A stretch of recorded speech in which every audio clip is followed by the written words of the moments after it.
أعوذ بالله من الشيطان الرجيم.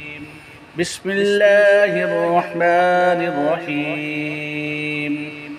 يا أيها المزمل قم الليل إلا قليلا نصفه أو انقص منه قليلا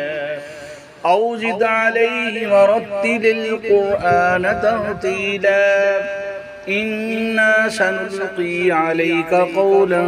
ثقيلا إن ناشئة الليل هي أشد وطئا وأقوم قيلا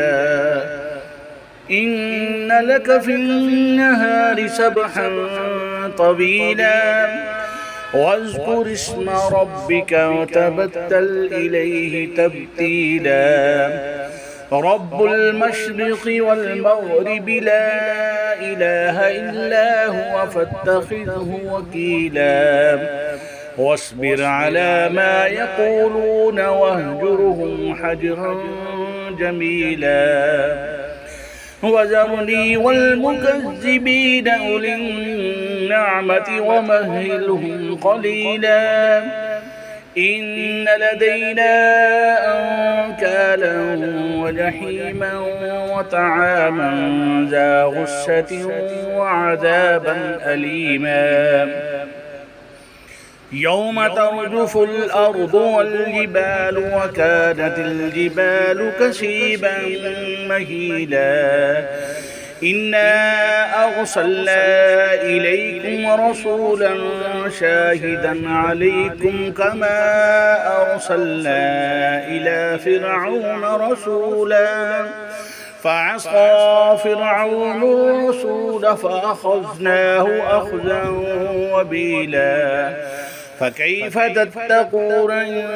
كفرتم يوما يجعل البلدان شيبا السماء منفطر به كان وعده مفعولا إن هذه تذكرة فمن شاء اتخذ إلى ربه سبيلا إن ربك يعلم أنك تقوم أدنى من ثلثي الليل ونصفه وسدسه وطائفة من الذين معك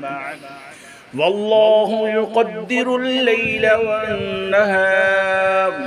علم أن لن تحصوه فتاب عليكم فاقرؤوا ما تيسر من القرآن علم أن سيكون منكم مرضى وآخرون يضربون في الأرض يبتغون من فضل الله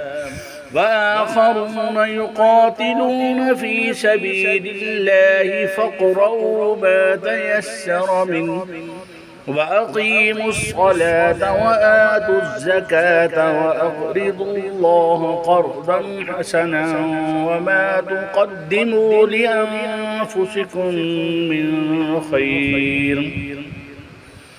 وما تقدموا لأنفسكم من خير تجدوه عند الله هو خيرا وأعظم أجرا واستغفروا الله إن الله غفور رحيم صدق الله العظيم.